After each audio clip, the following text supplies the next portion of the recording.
All Hey, good. first of all, thanks for taking the time, man. It means a lot for you to share your experience. It's been a long journey, so we're gonna try to cram it in Yeah. into however minutes we got. All right. No, no problem. Let's do it. But yeah, man, how you been? How's life? Life is good, man. Glad we working. I can work a lot from home, so I'm good. Just grinding, grinding, grinding every day, man. You know how That's that is. what's up, man. Yeah. You're very fortunate to have a job, man. A lot of cats out there, still questioning their possibilities. So I that's know what's up, it's boss. crazy. We gotta thank God for that, right? Cool, boss. So let's go ahead and get started, man, because we got a lengthy list, and I already had a long list, and then I looked you up, and goddamn, we got we got a way to go, man. Cool. So first of all, I'd like to do a quick intro about Yeah. you. Ayo is from Lagos, Nigeria.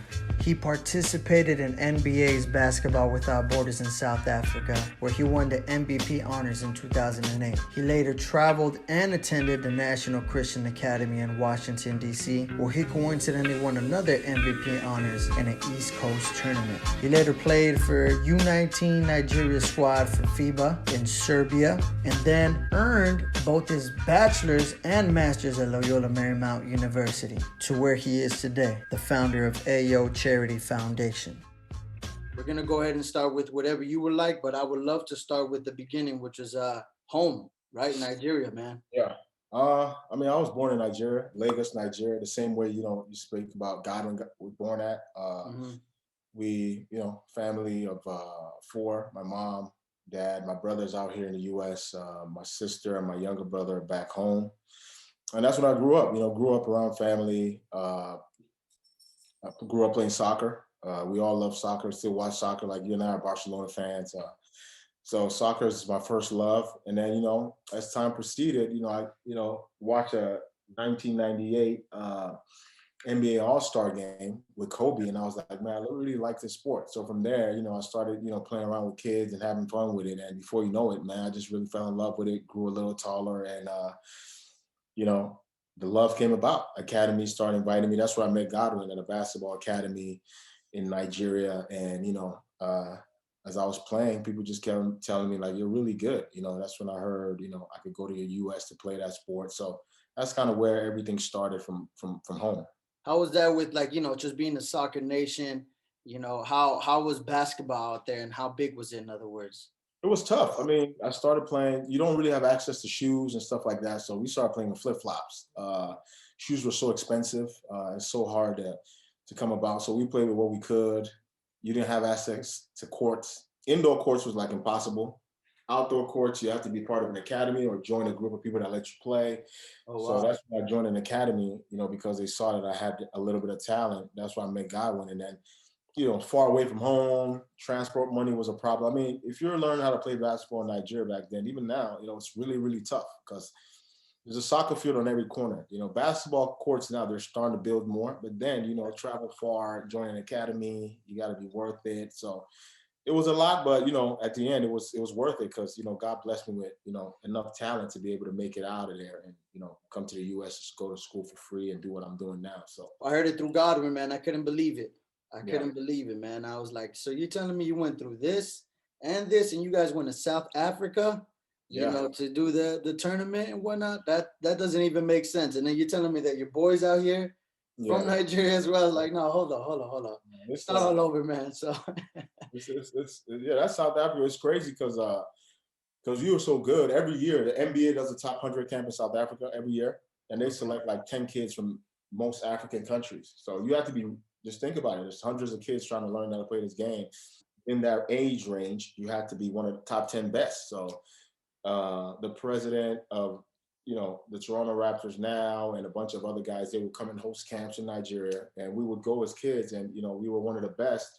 And we got it. I was one of the 10 kids I got invited with Godwin to the basketball camp in South Africa. So that's where we went, and we competed with other kids in other African countries, and a bunch of NBA players, NBA coaches, they were walking up to me like, "Yo, you're really good, man. Did you ever think about coming to the U.S. to go to school?" And I'm like, damn, I think I got a shot at this thing. Was a yeah, slam dunk contest champion there, all-star game, and I was like, okay. And that's when I started getting offers from schools in the US sending me I-20s, scholarship to high schools because my parents couldn't afford it. So that kind of opened more doors for me. But yeah, basketball, it's taken me so many places. That's been so crazy. That's dope, man. That's dope. I noticed that you went to Washington, D.C. for a scholarship, but Yeah. before we get to the scholarships, I see you won a number of awards, man, MVP awards, man, numerous times. So I just want to quickly highlight how it was for you as an athlete, especially with the limited resources you had here. I know you briefly touched upon that, but you know, It started off as fun. We used to go play 3-on-3. It was fun, like you just play 3-on-3 with friends, and then you get competitive and you start playing every day. So we can wait to play every day, compete against friends. But then when people start telling me join this academy, when I start playing it and seeing how good I was, and then people start really sitting down to me, because we're from, middle class or lower class families, like my family couldn't afford to send me to, and we used to look at the US like, man, it's like heaven. If you weren't rich, you can't get there. How are you going to afford a flight ticket? How are you going to pay for university? Like, most international students that come to the US, you don't have student loans. They have to pay out of pocket.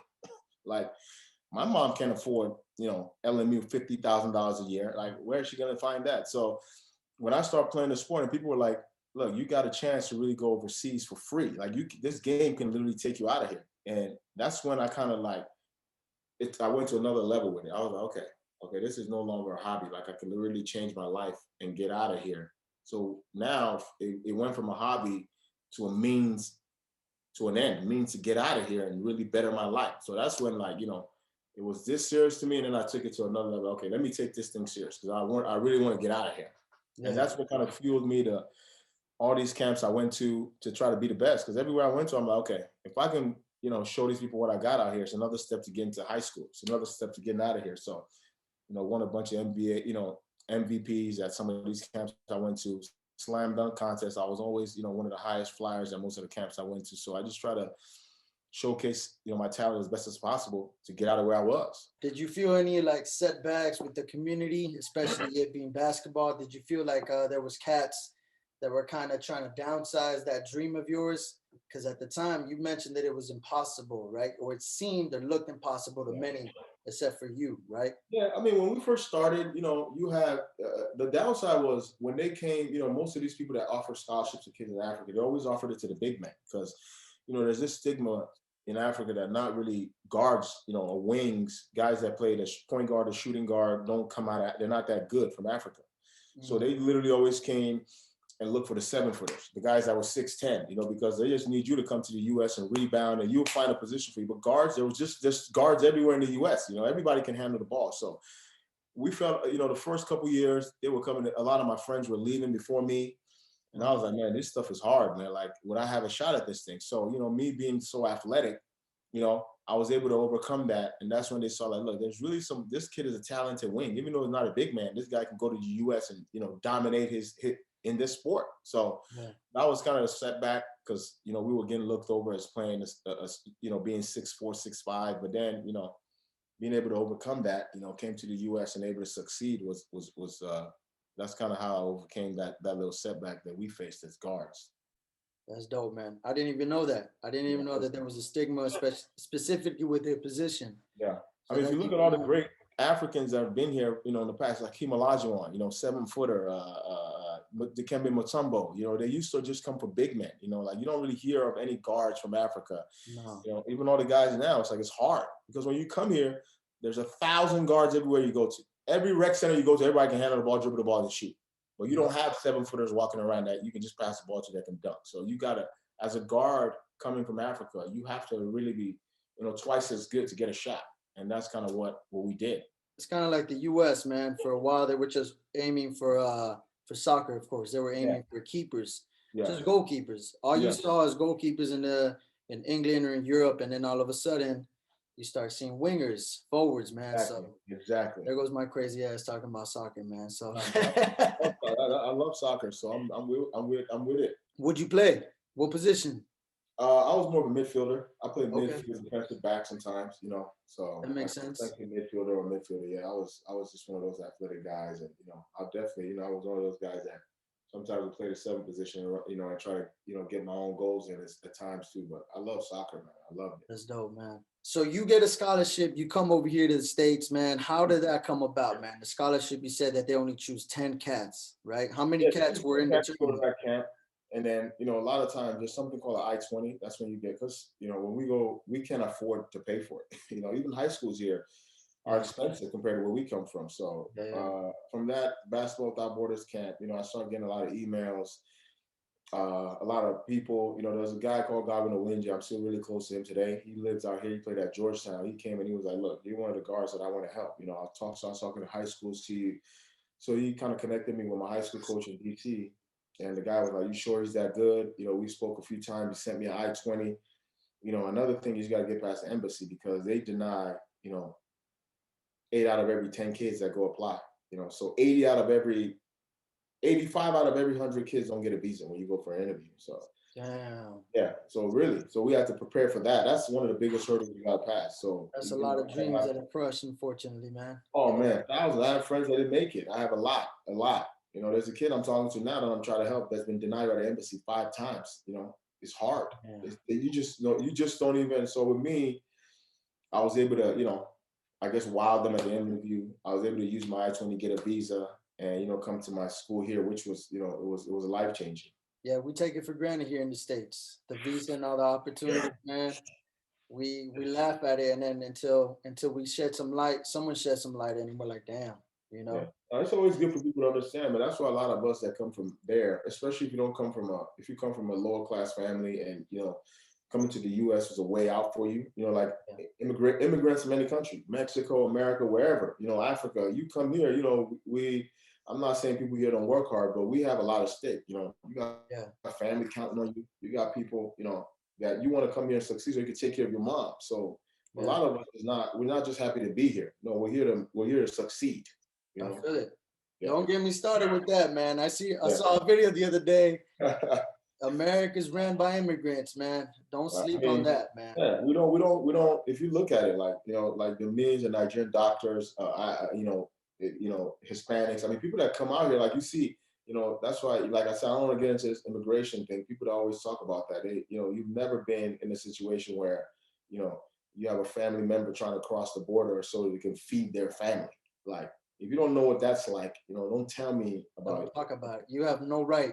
You have no right to try to talk about a woman that comes across the border and she's literally cleaning homes to feed her family. Like, what do you know about? What do you know about, immigration laws and all that? Because you've never been in a situation where, when I was helping my mom out as soon as I got my first internship in college. I was helping my mom with rent and food. So, you got to be able to. That's the one thing I think people lack a lot here is empathy. You got to put yourself in people's shoes, because if you don't understand what empathy is, how can you feel what somebody else is? You got to take yourself out of your shoes and look at it from their perspective. Like, people are really trying to save their lives out here. So, yeah, that's a lot. Yeah, I don't want to dive into that, man. But I know, right? It's a beautiful thing to see other ethnicities, other races talk about immigration. Absolutely. Because it's a big thing, man. It's very important. It's very important that we continue to educate ourselves in regards to that, because absolutely. There's a lot of families that I've heard about that have gone, their families or their parents stripped from them, and they're thrown into these programs. And but the main purpose of this video is not to, exactly. I mean, we're hours of a conversation, man. Yeah, I'm an immigrant, so that's part of my journey. I'm not going to dive into what's going on in the country, but that's part of my journey as an immigrant. And it's beautiful, man. Sure. To see what you've done, man, you and Godwin, man, and how you study business and were able to adapt to that. We're gonna get to that towards the end, man, because there's a lot of honors that I have to get to, and playing time, for both the school and Nigeria, bro. I just found out about you, but tell me about the MVP awards and how meaningful they are. Which one are you just talking about? MVP with honors? So there's about 3 of them, but you won one in South Africa, right? For the camp, the NBA's Basketball Without Borders. Right? Yeah. And then I don't just, like I told you, it just comes on along the lines of, not just going to this camp to participate. I saw this camp as, if I can really show, there's NBA people here, there's, college coaches here. If I can show these people that, I'm good, they'll stop looking at all the big men and be like, okay, there's a guard that we can actually help. So my whole thing was going to that camp to try to just dominate anybody that I was playing against. So that's why I was able to slam dunk contest. I won it. All-star game, I made it. First team all camp, I made it. MVP of the camp, I took it home. So I kind of wowed everybody to the point where, okay, even though this guy's not 6'10", this guy can go to high school right now or play with people his age in the US and dominate and you know, he's not just gonna be he's gonna play high level basketball. So yeah. that's kind of what fueled me, you know, even when I got to LMU. You know, I got, you know, male student athlete of the year there because, you know, even when I was playing as a student athlete, when I go to classes, I mean, I didn't want a random major. I wanted to be a business major. I didn't want, you know, to go to classes and be seen as, oh, that's just one of the other athletes walking in. No, I wanted to get honors. I wanted to, you know, graduate with honor roll. You know, I went on, you know, I got in an accident with Godwin, and we got our 5th year back. You know, I started my 5th year. You know, I didn't want to just do a regular master's program while I was getting my 5th year. I started my MBA. You know, got my GMAT. You know, full-time classes were 2 classes a semester. I was taking 4. You know, Wow. so I got my MBA in a year and a half because I saw that's another opportunity. I saw that the school could pay for it. So I was just, you know, like I said, I've always had a mindset of, you know, whatever situation I'm put in, I'm not just happy to be here. I'm trying to use it to propel me to the next step. You know, it's all from that mindset of survival mindset is what I've always had. So that's kind of where I've, you know, picked up some of these accolades along the way, and, you know, some of these degrees. Survival, man. That's Yeah, the word right there. Survival. You know. yeah, Yeah, absolutely. man. I'm looking at that. Yeah. And I'm very impressed, bro, because we chopped it up a couple of times. And Yeah, honestly, you know, basketball at LMU was our football, basketball, and soccer combined together. exactly, exactly. You know, Yeah, hope my soccer homies don't take it personal. But that was like the main sporting thing to look forward to at LMU yeah, since we yeah, didn't have football, man. yeah. So learning about you guys, man. And you guys, as in, you know, Godwin, even Anthony Ireland. Oh, yeah. I was talking to Anthony today. You know, we talk like every other day. You His know, story is crazy too, man. it And is, man. You know, and it's it comes from that survival. You know, that's why I kind of gravitate a lot towards. Don't get me wrong. I have a lot of friends that are, you know, blessed. You know, that didn't have to go through what we go through, but I gravitate a lot towards people that had to, you know, get out of where they were. You know, he came from Waterbury, same thing. He saw himself like, okay, I'm trying to do better. I'm trying to use basketball to get my ass out of Waterbury, Connecticut, and, you know, better myself. And that's kind of the survival instinct that's propelled him to where he is today as well. You know, yep. he wants to make it. He wants to break the chain. He wants to show his family that, you know, he can get them out of where they are. So I that's hear my that. guy. That's I my hear guy. that. That's a good guy right there, man. Good guy. So yeah, man, let's dive in, man, because I love the fact that you got the opportunity to play for U19 Nigeria, man, at the Yeah, FIBA. yeah. That was in Serbia. That's just like I said. That's just, you know, working hard to be just one of the best in my age group. You know, when they went for the qualifiers, I wasn't invited. But, you know, just after a short 6 months, when they were preparing for the World Cup, they wanted to strengthen the team, and, you know, I was one of the youngest. You know, they were like contemplating, but they invited me to camp, and I just saw, like I said, I saw that little window as an opportunity to dominate. So the camp, I was just so good at the camps and the trial. They're like, okay, this kid has to make the team.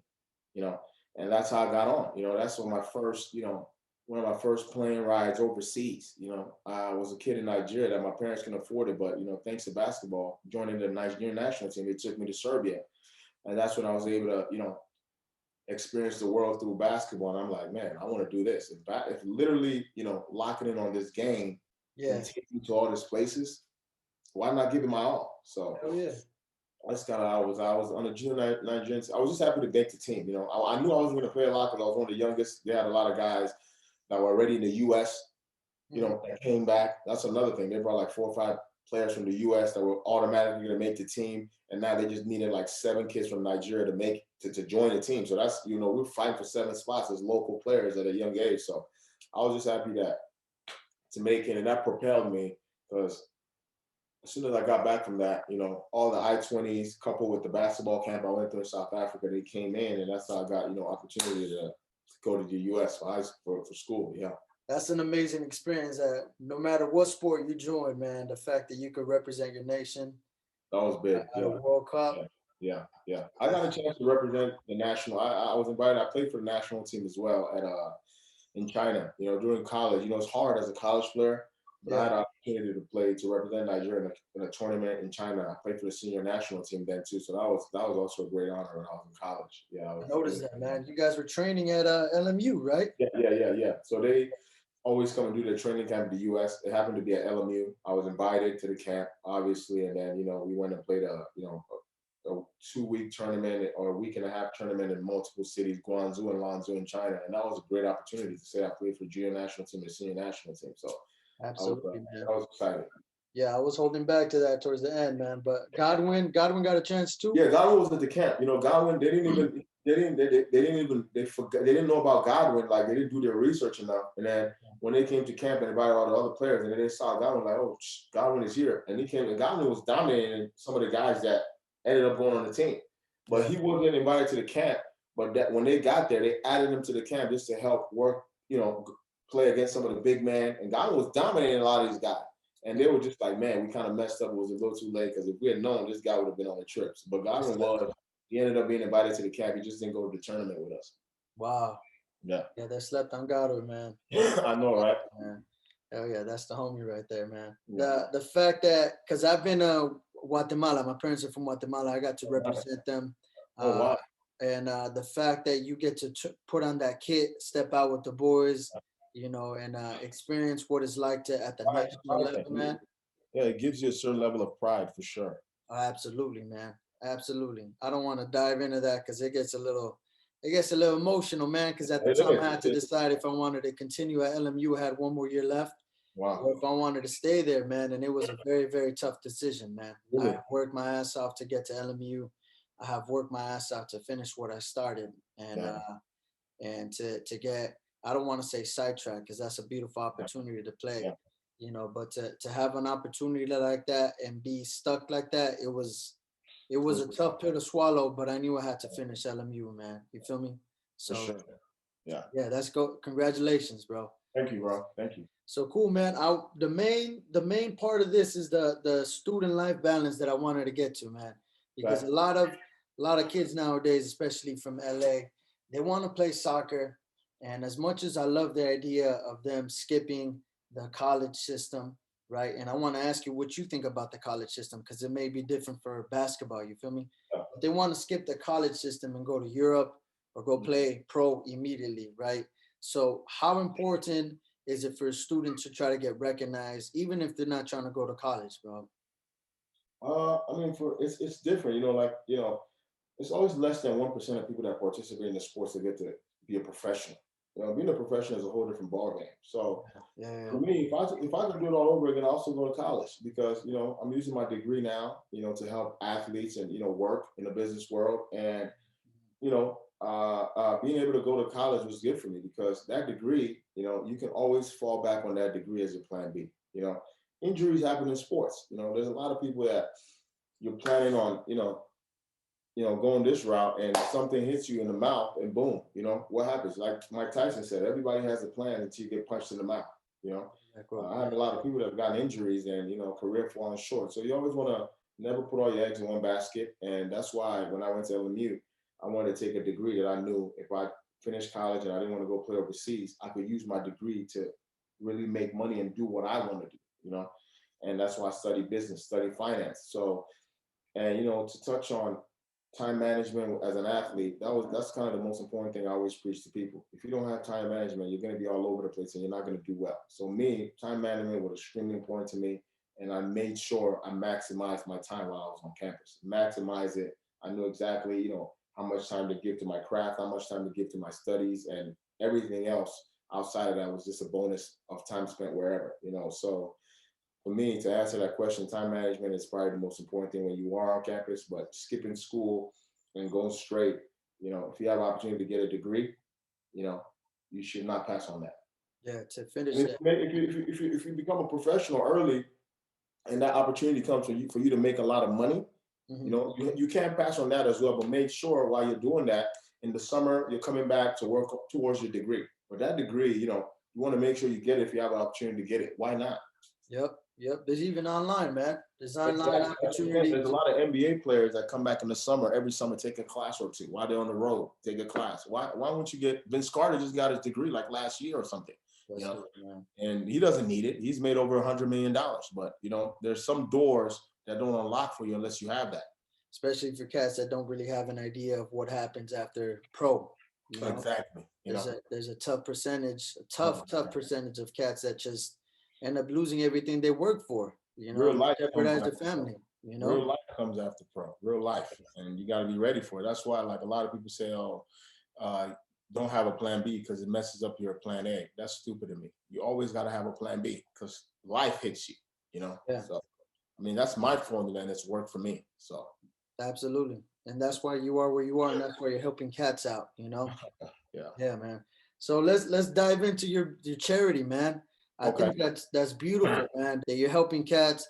You've not only gone through it, but you haven't forgotten about the people that have been in your shoes, you Yep. know, and the Yeah. fact that you could still take time, you know, and help them out and you know get to where you are today. Yeah. That's dope, man. So let the people hear that, man. Name of my foundation is Ayo Charity Foundation. Ayo is the first part of my name, which means joy. So I just tend to want to bring joy back to, you know, the kids that were in my position because you know I take this. This is something that's really dear to my heart.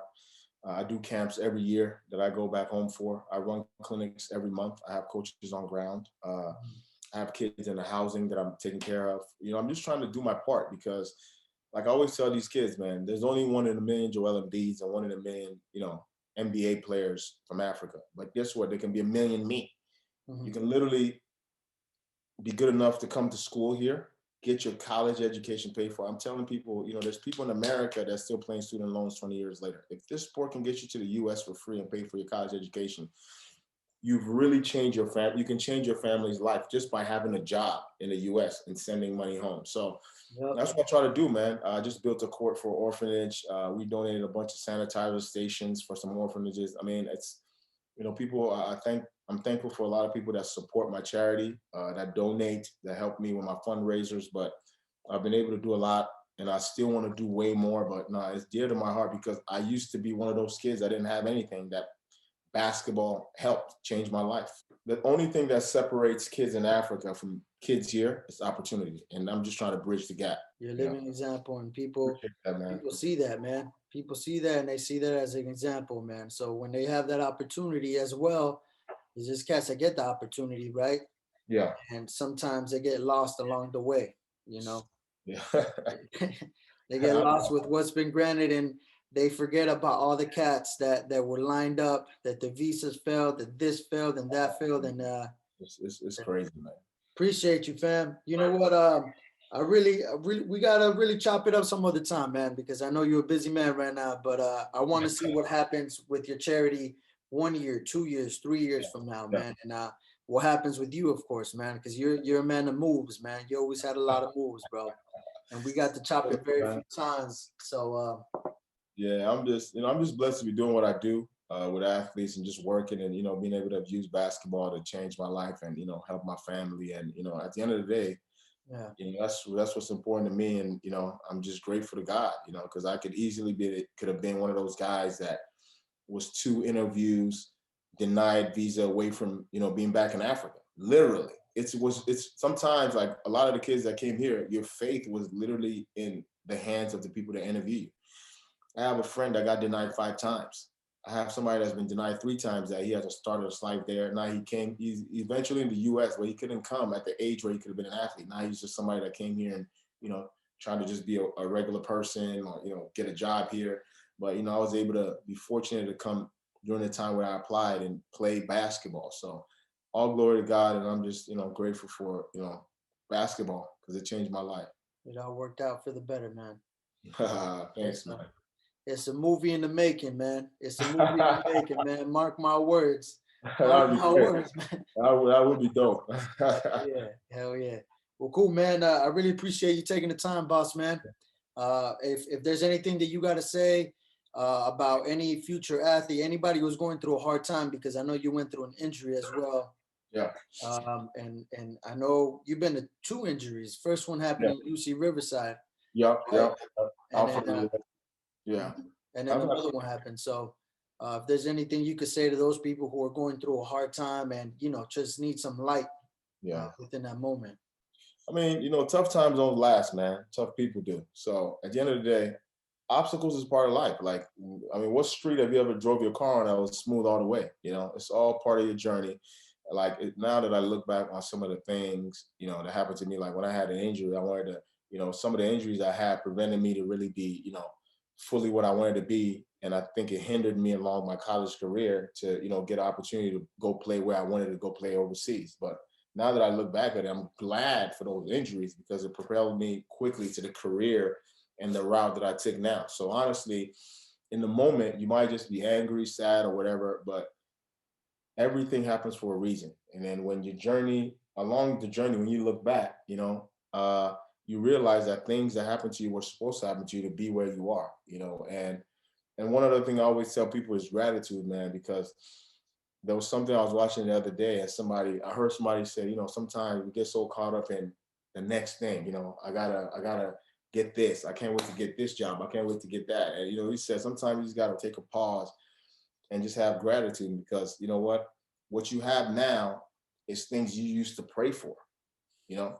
So you got to just enjoy that, Mhm. before so like sometimes we just feel like, oh, I can't wait to do this, I can't wait to do that. You keep, you're frustrated about where you are now, but where you actually are now is something that you were praying for 5 years ago. 5 years ago, I was praying to get my college degree. I was praying to have a good job. I was praying to be where I am right now. So, just those two things. Tough times don't last, and always have gratitude, man, because it could always be worse. I feel that, man. I Yeah. feel that, especially in today's age with the whole COVID situation, man. I You could feel be that dead in 100%. today's world. You can literally be dead in today's world. You know what I mean? It's Complaining crazy. about checks, I feel the check situation, you know what I mean? And I feel that Yeah, people need help. Uh, absolutely. but I recognize the people that work for theirs as well. Exactly. Those are the people that get slept on right away. So, Tell me about it. yeah, they get Sure. slept on and they get ignored because social media and all that, man. That's another conversation for another time, man. But Sure. For sure. hey, No, I'm more than happy, man. Whenever you need me, just holler. We can get it done. what's up, man? Thank you, man. Thank you. All right, bro. Appreciate you having One me. more thing. Who's your team for NBA, man? I never got to ask you. Oh man, growing up, I was a Laker fan, but now, I'm a financial advisor now for guys in the NBA, you know, guys in the NFL. So now, I kind of just support teams that my guys are on. I can't really hold on to one team anymore because anytime my guys are playing, I watch them. So I kind of have a lot of teams. But Okay, growing up, I always have that, a little bit of, edge and hope every time, they're in the championship situation, playoffs. I always want Lakers to prevail because I grew up a Laker fan. that's dope, man. Yeah. That's dope. Yeah, I noticed, man. I noticed the number, man. I was like, "Who's this cat right here rocking that number?" And then I was like, "Okay, Kobe for sure, man. Kobe hell all yeah, day for hell sure. yeah." Hey, we'll No, I keep in appreciate touch it. and all the best to you, man, and your charity, man. All right, Appreciate that, man. Thanks for having me, though, man. I appreciate you. cool. Take care, All man. right, bro. All right.